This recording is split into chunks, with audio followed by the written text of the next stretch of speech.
अस्सलाम वालेकुम viewers, welcome to Madiha facts. कैसे आप सब लोग? उम्मीद करती हूँ आप सब खैरियत से होंगे। जैसा कि हमेशा हर वीक आप लोग के साथ हाई एक्यूरेसी के साथ आप लोग के गोल्ड के एनालिसिस हम शेयर करते हैं। बिल्कुल इसी वीक भी इंशाल्लाह I will definitely make sure कि मैं आप लोगों के साथ अच्छे वे में और ईजी वे में और ज़्यादा से ज़्यादा नॉलेज आप लोग के साथ शेयर कर सकूँ विद माई एनालिसिस। तो चलते हैं अपना टाइम वेस्ट किए बगैर अपने एनालिसिस की तरफ कि हम अब अपकमिंग वीक में क्या अपॉर्चुनिटीज़ देख सकते हैं। आपने देखा कि जिस तरह से गोल्ड यहाँ से सेलिंग मूड में आया और उसके बाद एक कंसोलिडेशन फेज कंटिन्यू हुआ। एक बात याद रखिएगा स्टूडेंट्स, हमेशा जब भी गोल्ड बिग टाइम फ्रेम के अंदर रेंज करता है, ये एक बिग टाइम फ्रेम की कंसोलिडेशन है जो कि आई थिंक लास्ट वीक से ये कंसोलिडेशन चल रही है। और आप देख रहे होंगे कि कितनी स्मॉलर कैंडल्स जो सी है ना इस रेंज के अंदर बन रही हैं। इट मीन्स कि यहाँ पे टोटल रिटेलर्स को ट्रैप कर किया जा रहा है बाइंग और सेलिंग दिखा के गोल्ड को सेल किया जा रहा है और सेलिंग दिखा के गोल्ड को बाइंग किया जा रहा है इस रेंज के अंदर। और एक बात हमेशा याद रखिएगा, मैं अपने स्टूडेंट के साथ भी शेयर करती हूँ कि रेंज एरिया नज़दीक एक ऐसी चीज़ है या एक ऐसे जोन, ऐसे एरियाज हैं जहाँ स्मार्ट मनी अपने ऑर्डर्स की तैयारी कर रही होती है रेंज के अंदर। हमेशा याद रखिएगा क्योंकि इसके अंदर लिक्विडिटी बन रही होती है, इसके अंदर पैसा आ रहा होता है। और जब मार्केट इस लिक्विडिटी को ग्रैब कर लेती है उसके बाद मार्केट में एक पोटेंशियल मूव आता है जिसको हम इम्पल्सिव मूव कहते हैं। और मार्केट में हमें एक स्ट्रॉन्ग पोटेंशियल भी देखने को मिलती है एंड आप ये कह सकते हैं कि हमें मार्केट एक डायरेक्शनल होती हुई नज़र आएगी आफ्टर ब्रेक दिस रेंज। अभी हम बात करते हैं अपॉर्चुनिटी को कि हम क्या अपॉर्चुनिटी फाइंड कर सकते हैं अपकमिंग वीक में। अगर हम बात करें इस चैनल की, देखें ये टाइम फ्रेम है H4 का। इससे पहले एक दफ़ा हम बिग टाइम फ्रेम को भी थोड़ा सा देख लेते हैं कि बिग टाइम फ्रेम के ऊपर मार्केट का सिनेरियो क्या है। तो मैंने सबसे पहले डेली पे ओपन किया है। आप में से बहुत से लोग हैं जो पूछते हैं मैडम हम आपके साथ कैसे कांटेक्ट कर सकते हैं। तो आप बिल्कुल मेरे साथ कांटेक्ट कर सकते हैं। मेरी स्क्रीन पे कांटेक्ट मेंशन होता है तो आप लोग कांटेक्ट कर सकते हैं।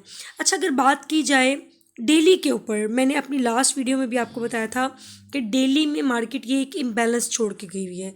ये एक इम्बैलेंस एरिया है ये वाला, ठीक है। यहाँ पे कैंडल्स के बिटवीन एक गैप है।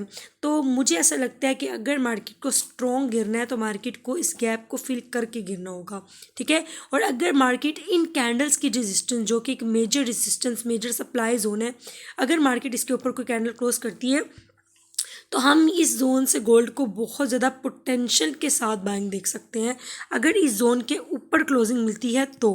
क्योंकि ये एक बहुत ज़्यादा आप कह दें कि ऐसा जोन है जहाँ पे मैनी टाइम मार्केट रिजेक्ट हुई है, ठीक है। एक सप्लाई पड़ी हुई है मार्केट की इस एरिया पे, ठीक है। अगर मार्केट इस एरिया के ऊपर किसी भी बिग टाइम फ्रेम की कैंडल क्लोज करती है 4154 के जोन के ऊपर, H1 की, M30 की कोई भी कैंडल क्लोज करती है, तो ये भी पॉसिबल है कि हम गोल्ड को अगेन हाई लगाते हुए देखें। लेकिन अगर मार्केट इस एरिया से नीचे ही रहती है, इस एरिया से नीचे ही हमें गिरावट दिखाती है वीक रिजेक्शन करने के बाद, या फिर हमें गिरावट दिखाती है लिक्विडिटी स्वीप करने के बाद, तब हम गोल्ड को एक लॉन्ग टर्म सेल देख सकते हैं, ठीक है। अभी हम स्मॉलर टाइम फ्रेम के ऊपर देखेंगे कि हमारे पास स्मॉलर टाइम फ्रेम के ऊपर क्या अपॉर्चुनिटी है। तो मैं अगेन जाऊंगी H4 के ऊपर। मेरा कोर्स स्टार्ट हो रहा है बहुत जल्दी इंशाल्लाह 15 को हमारी क्लासेस कंटिन्यू होने वाली है इस बैच की। और बहुत मकबूल से चार्जेस हैं इस बैच के, क्योंकि आप में से बहुत से भाई हैं जो मुझे ऑल टाइम बोलते हैं कि मैम प्लीज़ अपने चार्जेस थोड़े से नॉर्मल रखें ताकि हम लोग आसानी से अफोर्ड कर सकें। तो उन लोगों के लिए गुड न्यूज़ है, इस बैच के चार्जेस बहुत अफोर्डेबल हैं। आप में से जो भी इस बैच का पार्ट बनना चाहें मुझसे कॉन्टैक्ट कर सकते हैं, ठीक है। यहाँ पे अगर हम बात करें इस कंसोलिडेशन फेज़ की, ये एक स्ट्रॉन्ग रेजिस्टेंस का एरिया है, ठीक है। एक स्ट्रॉन्ग रेजिस्टेंस है मार्केट की, क्योंकि आपने देखा होगा। और ये प्रॉपर एक SNR भी है। पीछे मार्केट ने सपोर्ट ली है, आगे उसी एरिया से मार्केट रेजिस्ट हुई है, जिसको हम बोलते हैं support become resistance. Support resistance में कन्वर्ट हुई है और ये रेजिस्टेंस एक वैलिड रेजिस्टेंस है, स्ट्रॉन्ग रेजिस्टेंस है, क्योंकि many time big time frame के ऊपर मार्केट ने इस एरिया से रिजेक्शन ली है, ठीक है। अब देखिए अगर मार्केट इस एरिया को क्रॉस नहीं कर पा रही या मार्केट इस एरिया के ऊपर क्लोजिंग नहीं दे पा रही, इट मीन्स यहाँ पे sellers large of number huge sellers हैं यहाँ पे, ठीक है, जो मार्केट को अपसाइड जाने नहीं दे रहे।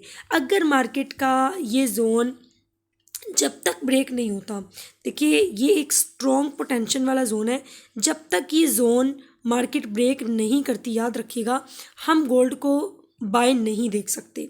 ये एक क्लियर कट बात बता देती हूँ आपको, जब तक ये एरिया जो कि एक जोन बनता है ऑलमोस्ट 40-30 का जोन, 40-30 का एरिया, जब तक अगर मार्केट 40-30 के एरिया के ऊपर M30 की कैंडल क्लोज करती है तो याद रखिएगा मार्केट इस एरिया की लिक्विडिटी ज़रूर ग्रैब करने आएगी।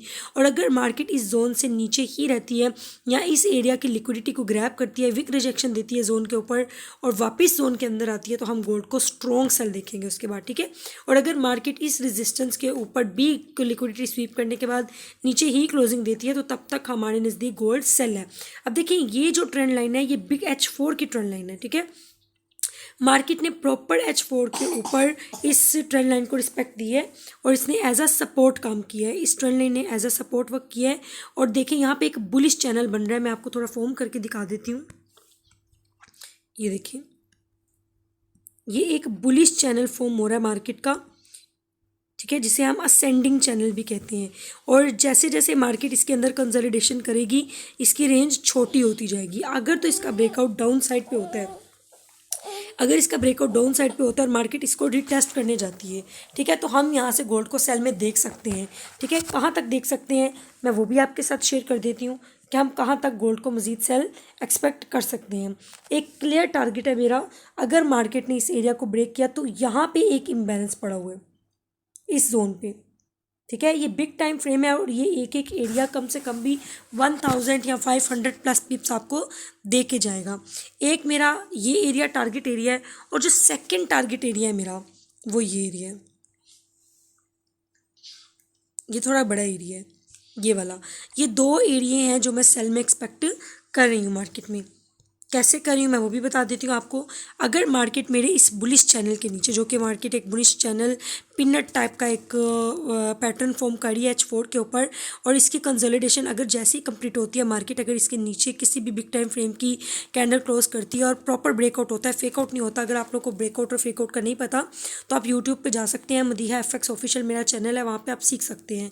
और उसके बाद मैं मार्केट को देखूँगी 3880 के जोन के ऊपर, ठीक है। इस जोन की मार्केट लिक्विडिटी ज़रूर उठाएगी और अगर मार्केट 3880 के नीचे M30 की क्लोजिंग देती है तो मेरा नेक्स्ट एरिया जो टारगेट होगा ना वो 3816 से 3803 का एरिया होगा। ये क्लियर कट चीज़ें हैं जो इंशाल्लाह आपके इस मार्केट में बहुत एक्यूरेसी के साथ वर्क करेंगी और बहुत वैल्यूएबल एनालिसिस होते हैं जो मैं आप लोग के साथ शेयर कर रही हूँ। तो बिलीव मी, आप मेरे जितने भी एनालिसिस हैं उनको जाके बैक टेस्ट करें, मार्केट 100% एज इट इज़ ही मेरे एनालिसिस को प्रॉपर रिस्पेक्ट दे रही होती है। अगर मैं मज़ीद स्मॉलर टाइम फ्रेम पे जाऊँ तो फ़ायदा नहीं है, क्योंकि मार्केट हमेशा जो बिग टाइम फ्रेम के ऊपर हो रहा होता है ना उसी को ही फॉलो करती है। जब तक मेंबर्स याद रखिएगा मार्केट इस रेंज के अंदर है, इसको मार्केट ने सपोर्ट बनाया हुआ है और इस जोन को मार्केट ने रेजिस्टेंस बनाया हुआ है, तब तक आपका मार्केट में एंटर होना बिल्कुल फजूल है, क्योंकि मार्केट स्मॉलर टाइम फ्रेम के ऊपर सिर्फ एसएल हंटिंग कर रही है जस्ट, ठीक है। अगर आप इसको 15 मिनट पे देखते हैं या 5 मिनट पे देखते हैं तो टोटल स्टॉप लॉस हंटिंग है यहाँ पे। तो मैं आपको बोलूँगी कि जब तक ये रेजिस्टेंट या जब तक ये ट्रेंड लाइन की सपोर्ट नहीं टूटती आपको मार्केट में एंटर नहीं होना चाहिए।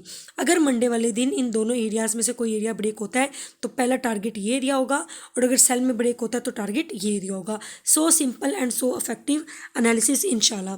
अब आप में से जो भी लोग, बहुत से लोग हैं जो मुझसे वीआईपी के बारे में पूछते हैं, मैम आपसे पर्सनल क्लासेस देना चाहते हैं, तो वो सब मुझसे यहाँ पे कांटेक्ट कर सकते हैं, क्योंकि मैंने कमेंट्स देखे हैं मैंने यहाँ पे कि मैडम आपसे किस तरह कांटेक्ट कर सकते हैं। So easy and so simple, videos को प्रॉपर देखा करें, मुकम्मल देखा करें और सबसे बड़ी बात मेरा खुला चैलेंज है, मेरी सारी वीडियोज़ को बैक टेस्ट करके आएँ।